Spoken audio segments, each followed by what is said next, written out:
Hi viewers, welcome to SS tutorials. ఈరోజు మనం సాంఘిక శాస్త్రం 9వ తరగతి పాఠ్యపుస్తకంలోని మరికొన్ని ముఖ్యమైన అంశాలను చూద్దాం.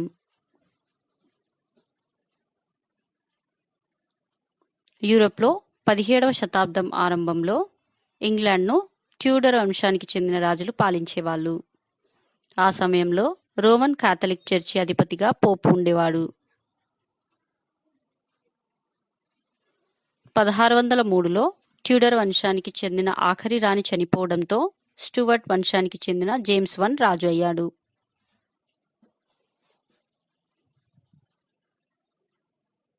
పార్లమెంట్ ఆధిపత్యం జేమ్స్ Iకు నచ్చలేదు.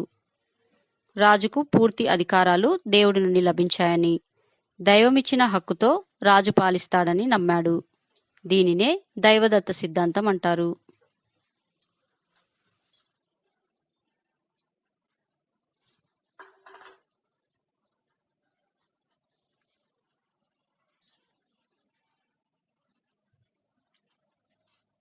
జేమ్స్ I తర్వాత చార్లెస్ I రాజయ్యాడు. పార్లమెంటును చార్లెస్ I రద్దు చేసి 11 సంవత్సరాల పాటు పార్లమెంటు లేకుండానే పాలించాడు. చార్లెస్ I కాలంలో 1640 నుంచి 1660 వరకు కొనసాగిన పార్లమెంటును సుదీర్ఘ పార్లమెంట్ అంటారు. 1649లో చార్లెస్ Iను ఉరితీశారు. దాంతో ఇంగ్లాండ్ గణతంత్రం అయింది.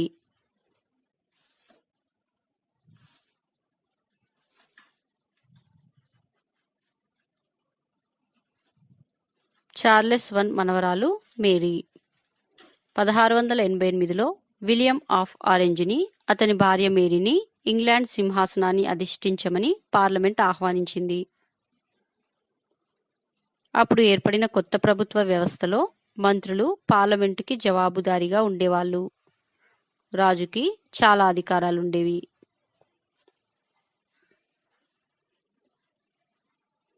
ఇంగ్లాండ్లో పార్లమెంటరీ ప్రజాస్వామ్యానికి ఇది ప్రారంభం.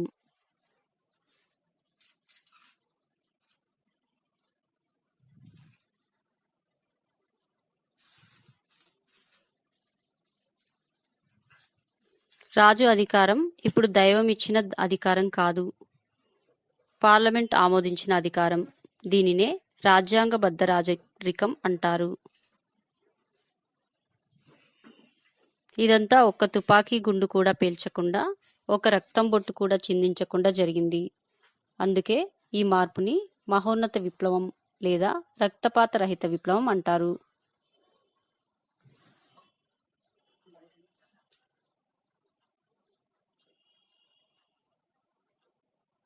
ఈ మహోన్నత విప్లవం వల్ల మధ్యతరగతికి ప్రాతినిధ్యం వహించే దిగువ సభ చేతుల్లోకి అధికారం వచ్చింది.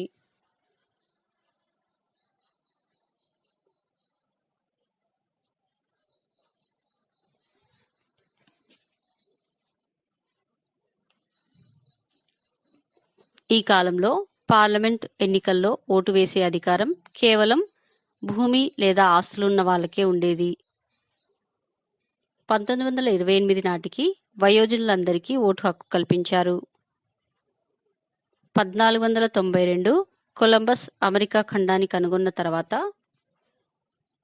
18వ శతాబ్దం మధ్యకాలం నాటికి అమెరికా తూర్పు తీరంలోనూ ఉత్తర ప్రాంతంలోనూ ఇంగ్లాండ్తో పాటు యూరప్ దేశాలు వలస ప్రాంతాలను ఏర్పరచుకున్నాయి.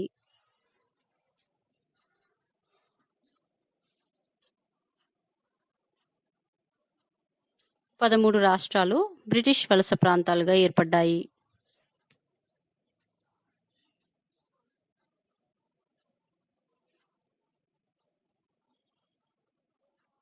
థామస్ పెయిన్, థామస్ జెఫర్సన్ వంటి అనేక ప్రముఖ రచయితలు ప్రజలందరికీ ఆలోచించే స్వేచ్ఛ మరియు రాజకీయ సమానత్వం కోసం ప్రచార ఉద్యమాలు నిర్వహించారు.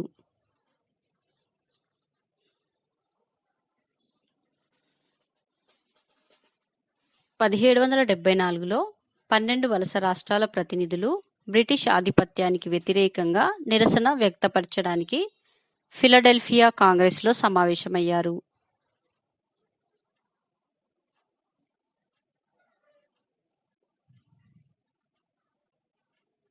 ఆ కాలంలో వలస రాజ్యాల సైన్యానికి జార్జ్ వాషింగ్ తనను నాయకుడిగా ప్రకటించగా 1775 ఏప్రిల్లో యుద్ధం ప్రకటించాడు.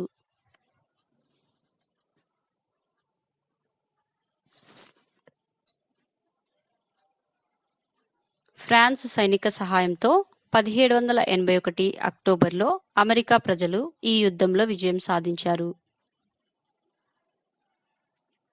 ప్యారిస్ ఒప్పందం జరిగిన సంవత్సరం 1783. ప్యారిస్ ఒప్పందం వలన 13 వలస రాష్ట్రాల స్వాతంత్రాన్ని బ్రిటన్ గుర్తించింది. విప్లవ సైన్యం ఫిలడెల్ఫియాలో 3వ కాంగ్రెస్ సమావేశంలో 1776 జూలై 4న స్వాతంత్ర ప్రకటనను ఆమోదించింది.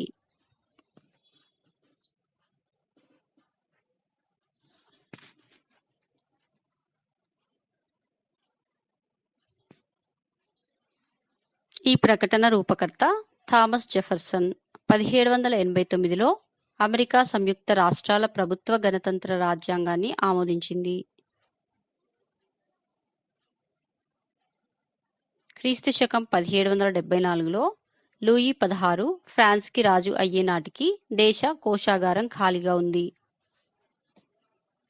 లూయి 16 ఆధ్వర్యంలో 13 అమెరికా వలస రాష్ట్రాలకు ఫ్రాన్స్ తమకు ఉమ్మడి శత్రువైన బ్రిటన్ నుండి స్వాతంత్రం పొందటంలో సహాయం చేసింది.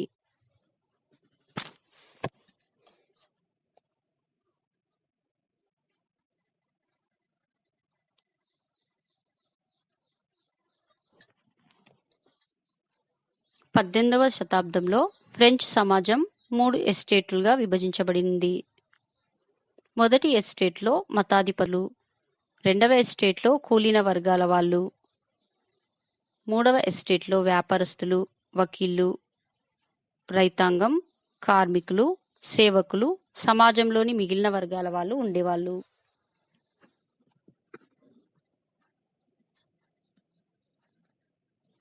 దేశ జనాభాలో 90% వరకు రైతాంగమే.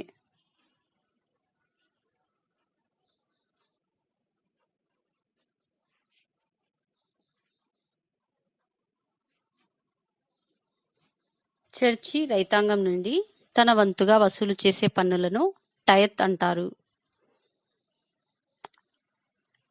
భూమిలో 60% సంపన్నులు చర్చి 3వ ఎస్టేట్లోని ధనిక ప్రజల ఆధీనంలో ఉండేది.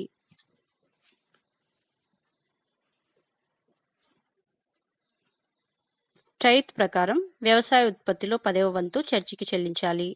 టేలే అనేది ప్రత్యక్ష పన్ను.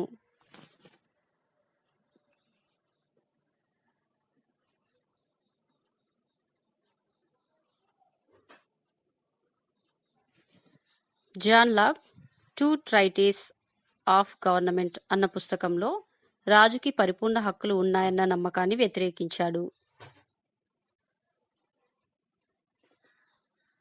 ఇదే భావనను రూసో ముందుకు తీసుకెళ్లాడు. జాన్ లాక్ ప్రజలు వాళ్ళ ప్రతినిధుల మధ్య కుదుర్చుకున్న సామాజిక ఒప్పందం ఆధారంగా ప్రభుత్వం పనిచేయాలని ప్రతిపాదించాడు.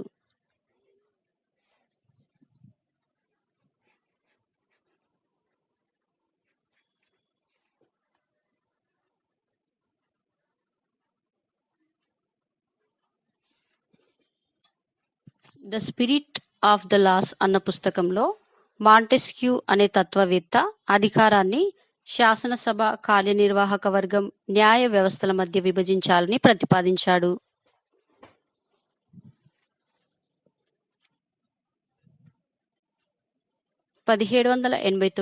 మే 5న కొత్త పన్నుల ప్రతిపాదనను ఆమోదించటానికి లూయి 16 ఎస్టేట్ జనరల్లను సమావేశపరిచారు. ఈ సమావేశంలో మొదటి, రెండవ ఎస్టేటుకి చెందిన 300 మంది ప్రతినిధులు, మూడవ ఎస్టేటుకు చెందిన 600 మంది ప్రతినిధులు పాల్గొన్నారు.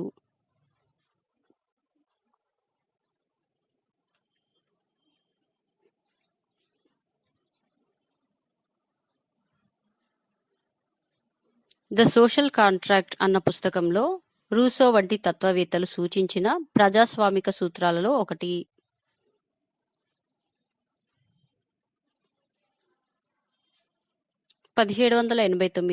జూన్ 20న 3వ ఎస్టేట్లోని వాళ్ళు వర్సైల్స్లోని ఒక ఇండోర్ టెన్నిస్ కోర్టులో మిరాబు అబిసయోన్ బైలీ నాయకత్వంలో సమావేశమయ్యారు.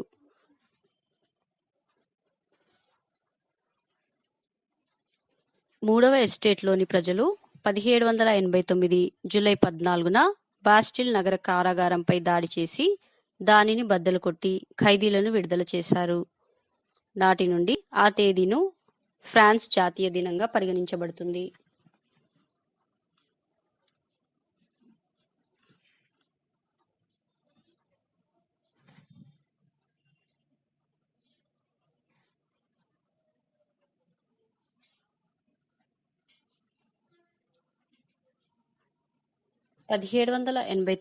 ఆగస్టు 4న పన్నులు వెట్టి చాకిరికి సంబంధించిన ఫ్యూడల్ వ్యవస్థను రద్దు చేస్తూ శాసనసభ ఆదేశాలను జారీ చేసింది. టయత్ రద్దు చేసి చర్చి ఆధీనంలో ఉన్న భూములను జప్తు చేశారు. ఫ్రాన్స్ జాతీయ శాసనసభ 1791లో రాజ్యాంగ ముసాయిదా ప్రతిని తయారు చేసింది. దీని ప్రధాన ఉద్దేశం రాచరిక అధికారాలను పరిమితం చేయటం.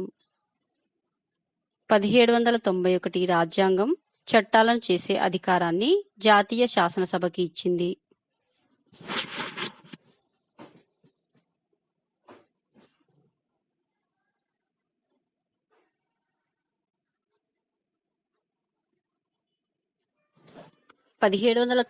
లో 25 సంవత్సరాల వయస్సు పైబడి కనీసం 3 రోజుల కూలీ అంత పన్ను చెల్లిస్తున్న పురుషులకు మాత్రమే క్రియాశీలక పౌరుల హోదాను ఇచ్చి ఓటు హక్కును కల్పించారు. ఈ కాలంలో ప్రభుత్వ విధానాలను చర్చించడానికి, తమ కార్యాచరణ ప్రణాళికను తయారు చేసుకోవడానికి ప్రజలకు రాజకీయ క్లబ్బులు ముఖ్యమైన వేదికలయ్యాయి.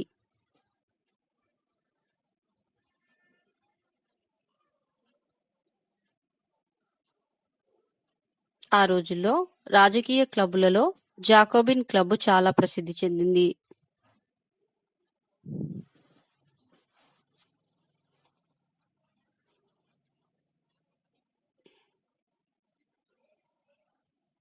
జాకోబిన్ క్లబ్ ప్యారిస్లోని ఒకప్పటి సెయింట్ జాకబ్ కాన్వెంట్ నుండి దీనికి ఆ పేరు వచ్చింది. జాకోబిన్ క్లబ్బులో పేద చిన్న దుకాణదారులు, చేతి వృత్తుల వాళ్ళు, చెప్పులు తయారు చేసేవాళ్ళు, వంటలు వండేవాళ్ళు, గడియారాలు చేసేవాళ్ళు, సేవకులు, రోజువారీ కూలీ పని చేసేవాళ్ళు ఉండేవారు.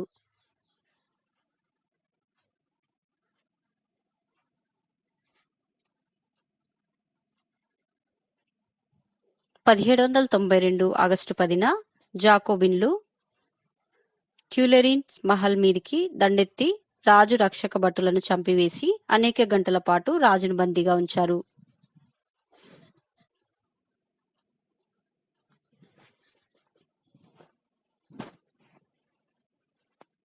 1792లో 21 సంవత్సరాలు దాటిన పురుషులందరికీ ఓటు హక్కు లభించింది.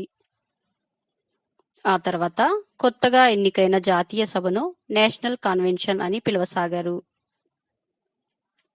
దీనిలో జెరాండిస్టులు, జాకోబిన్లు, సామాన్యులు ఉండేవారు. అతివాదులైన జాకోబిన్లు అధికారాన్ని చేపట్టి 1792 సెప్టెంబర్ 21న ఒక తీర్మానం ద్వారా రాచరికాన్ని రద్దు చేసి ఫ్రాన్స్ ని గణతంత్రంగా ప్రకటించారు.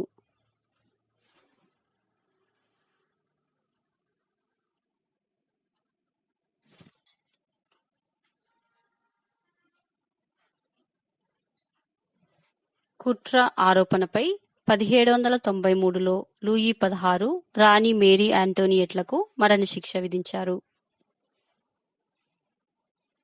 1793 నుండి 1794 మధ్య కాలాన్ని భీతవాహన పాలనగా పేర్కొంటారు. తీవ్ర నియంత్రణ, శిక్షల విధానాన్ని రాబిస్పియర్ విప్లవ రక్షణకై అనుసరించాడు. రాబిస్పియర్ రిపబ్లిక్ కి శత్రువుగా మారాడు.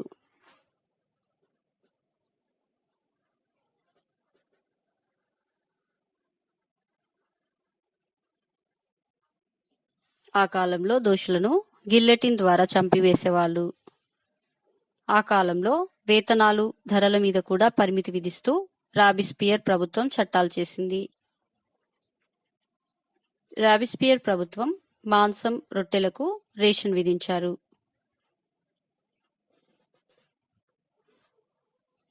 రాబిస్పియర్ ప్రభుత్వం రైతులు పండించిన ధాన్యాన్ని పట్టణాలకు రవాణా చేసి ప్రభుత్వం నిర్ణయించిన ధరలకు అమ్మేలా నిర్బంధించేది.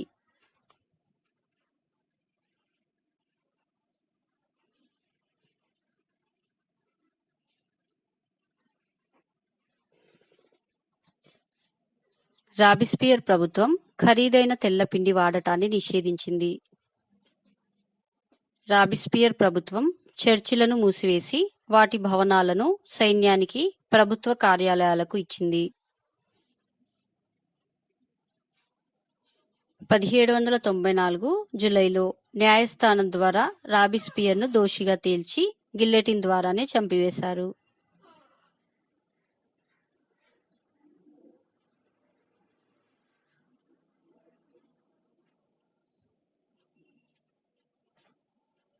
బీతవాహన పాలన కాలంలో మహిళల క్లబ్బులను మూసివేస్తూ వాళ్ళ రాజకీయ కార్యకలాపాలను నిషేధిస్తూ కొత్త ప్రభుత్వం చట్టాలు చేసింది.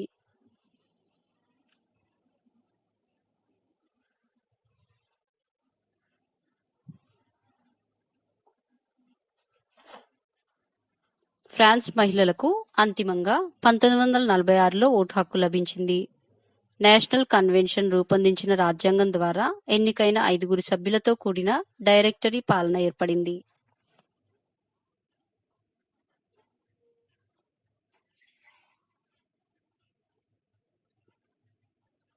వీరి పాలనలో సభ్యుల అసమర్థత, లంచగొండితనం, అనైక్యత వాళ్ళ డైరెక్టరీ ప్రజాదరణ కోల్పోయింది. ప్రభుత్వ ఖజానా దివాలా తీసింది. కరెన్సీ విలువ 100% పడిపోయింది. నిరుద్యోగం పెరిగింది.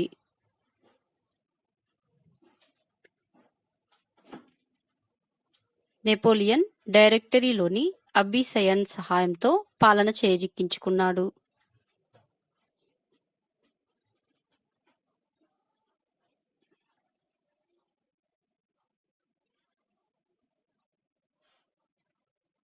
నెపోలియన్ కాన్సలేట్ పేరుతో నూతన ప్రభుత్వాన్ని ఏర్పాటు చేసి మొదటి కాన్సల్గా 5 ఏళ్లు అనగా 1799 నుండి 1804 వరకు పాలించాడు. అనంతరం తనకు తాను ఫ్రాన్స్ చక్రవర్తిగా ప్రకటించుకొని మరో 10 ఏళ్లు అనగా 1805 నుండి 1815 వరకు పాలించాడు.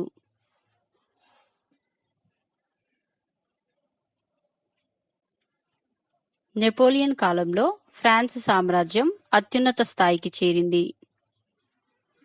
నెపోలియన్ యూరప్లోని ఆస్ట్రియా, ప్రష్యా, రష్యాలను ఓడించాడు.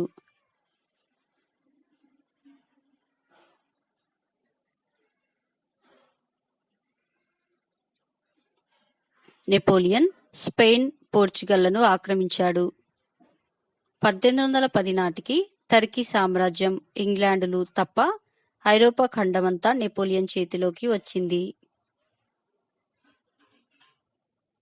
1815లో వాటర్లూ యుద్ధంలో ఇంగ్లాండ్ సంకీర్ణ కూటమి నెపోలియన్ను ఓడించాయి.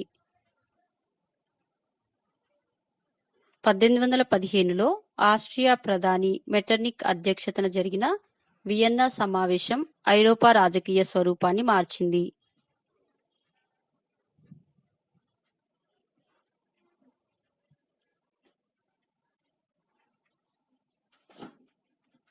ఫ్రాన్స్లో 18వ లూయిని రాజుగా నియమించారు.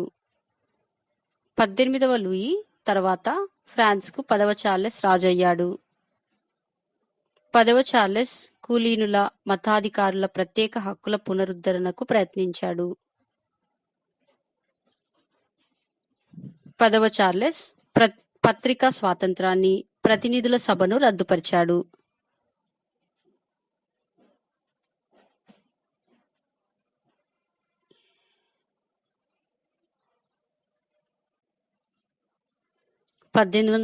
లో మరొక విప్లవం సంభవించి 10వ చార్లెస్ సమీప బంధువైన లూయి ఫిలిప్ను రాజుగా చేశారు.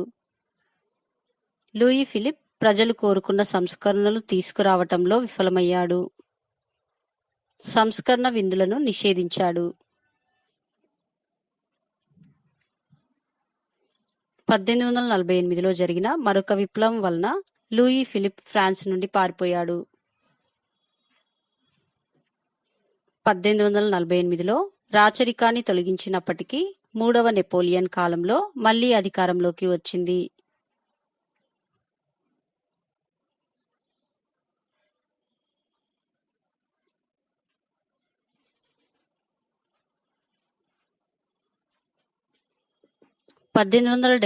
లో లియోన్ గాంబెట్టా నాయకత్వంలో ఫ్రాన్స్ మూడవసారి రిపబ్లిక్గా ప్రకటించుకుంది. ఫ్రాన్స్ పాలకుడైన నెపోలియన్ బోనాపార్టీ 1606లో 39 రాజ్యాలుగా రైన్ కాన్ఫెడరేషన్ను ఏర్పాటు చేశాడు.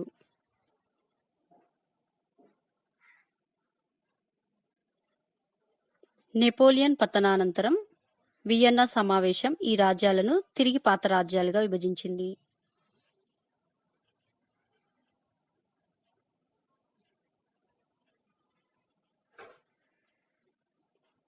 జెలోవెరన్ అనే వర్తక సుంకాల సంఘం ఈ రాజ్యాలలో స్వేచ్ఛా వ్యాపారం, ఆర్థిక సహకారం అనే వర్తక నిబంధనలను అనుసరించడం ద్వారా జర్మన్లలో ఐక్యతా భావాన్ని కలిగించింది.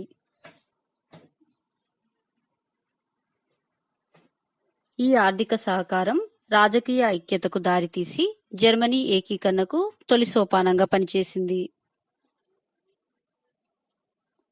జర్మన్ రాజ్యాలలో పెద్దదైన ప్రష్యా రాజు మొదటి విలియం, ప్రధాని బిస్మార్క్ల నాయకత్వంలో 3 యుద్ధాల ద్వారా 7 సంవత్సరాలలో జర్మనీ ఏకీకరణ సాధించింది.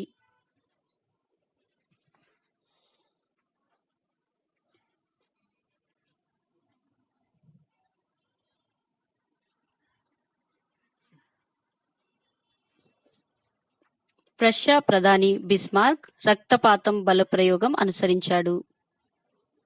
బిస్మార్క్ రాజ్యంలో నిర్బంధ సైనిక విధానాన్ని ఏర్పరిచి సైన్యాన్ని పటిష్టపరిచాడు. బిస్మార్క్ జర్మనీ ఏకీకరణకు అడ్డుగా ఉన్న డెన్మార్క్, ఆస్ట్రియా, ఫ్రాన్స్లను ఏకాకులను చేసి యుద్ధాలలో విజయం సాధించాడు.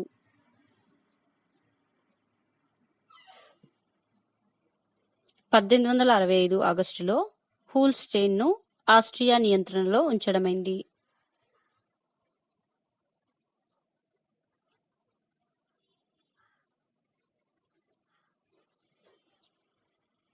స్లెస్విగ్ పాలనను ప్రష్యాకు అప్పగించడమైంది.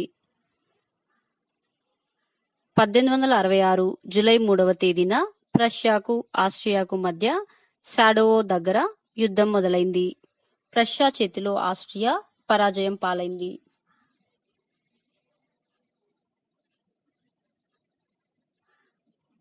స్లెస్విగ్, హోల్స్టీన్, హోనోవర్, హెస్సే క్యాసెల్, హెస్పే, డార్ స్టాట్లోని కొన్ని ప్రాంతాలు, ఫ్రాంక్ఫర్ట్ నగరాలను ప్రష్యా స్వాధీనం చేసుకుంది.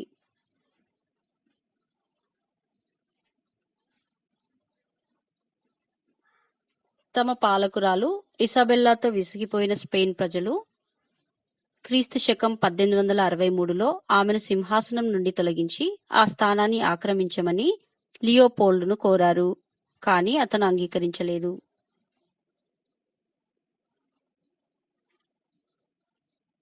మూడవ నెపోలియన్ స్పెయిన్ వారసత్వ విషయంలో జోక్యం చేసుకోనని ప్రష్యా రాజును వాగ్దానం కోరాడు. కానీ ప్రష్యా రాజు తిరస్కరించాడు. ప్రష్యా రాజు తన తిరస్కారాన్ని బెర్లిన్లో ఉన్నటువంటి బిస్మార్క్కు టెలిగ్రామ్ ద్వారా ఎయిమ్స్ నగరం నుంచి పంపాడు.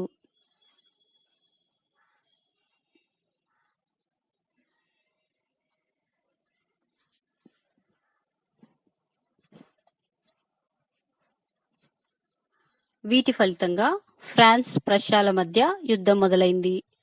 ఈ యుద్ధం 6 నెలలు కొనసాగింది.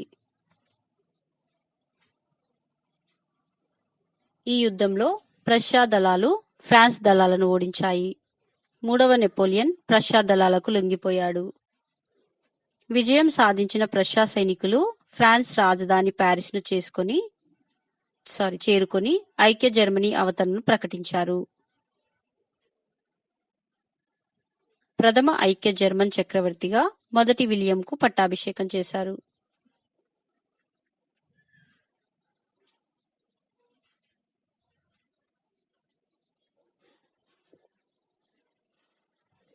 ఫ్రాంక్ఫర్ట్ సంధి ఒప్పందంతో ఫ్రాంకో ప్రష్యన్ యుద్ధం ముగిసింది.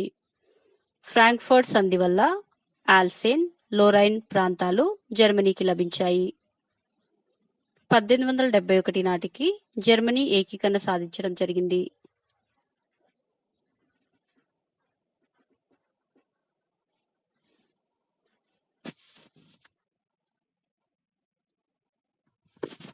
ఇటలీ ఏకీకరణ 19వ శతాబ్దం మధ్యకాలం నాటి ఇటలీ 7 రాజ్యాలుగా ఉంది.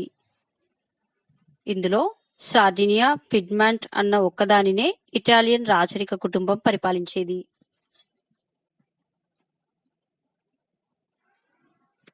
ఉత్తర ప్రాంతం ఆస్ట్రియాకి చెందిన హాబ్స్బర్గ్ల కింద, మధ్య ప్రాంతం పోప్ కింద, సిసిలీ మరియు నేపుల్స్లు స్పెయిన్కి చెందిన బోర్బన్ రాజుల కింద ఉండేది.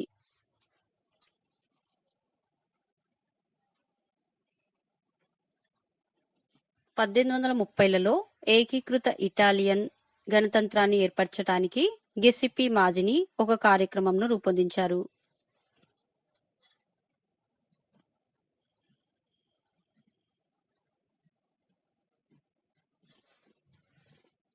గెసిప్పి మాజిని తన భావాలను ప్రచారం చేయడానికి అతడు యంగ్ ఇటలీ అనే ఒక రహస్య సంఘాన్ని ఏర్పాటు చేశాడు. 1831, 1848లోని విప్లవాలు విఫలం కావడంతో యుద్ధం ద్వారా ఇటాలియన్ రాజ్యాలను ఒకటిగా చేసే బాధ్యత సార్డినియా, పిడ్మాంట్ రాజు విక్టర్ ఇమాన్యుయల్ II మీద పడింది.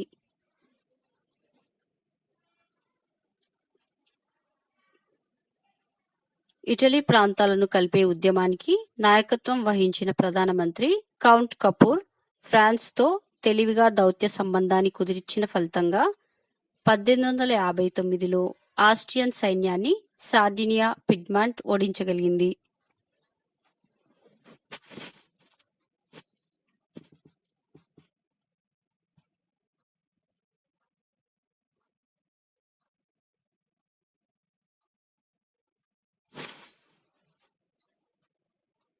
ఈ యుద్ధంలో సైన్యంతో పాటు గెసిప్పి, గారిబాల్డి నేతృత్వంలోని ఎర్ర చొక్కాలనే సాయుధ వాలంటీర్లు పెద్ద సంఖ్యలో పాల్గొన్నారు.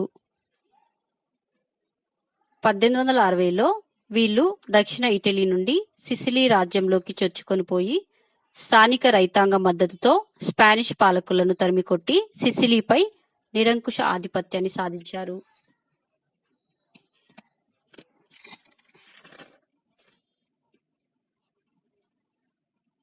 1870లో ప్రష్యా, ఫ్రాన్స్ల మధ్య యుద్ధం కారణంగా ఫ్రాన్స్ తన సైన్యాన్ని రోమ్ నగరం నుండి ఉపసంహరించడంతో ఇమాన్యుయల్ II దానిని ఆక్రమించి ఇటలీ ఏకీకరణను పూర్తి చేశాడు.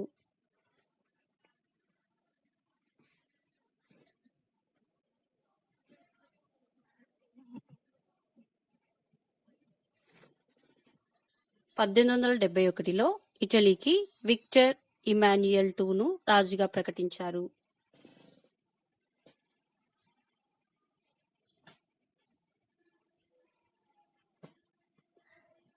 Thank you for watching my videos. If you like my videos, please subscribe my YouTube channel and share them.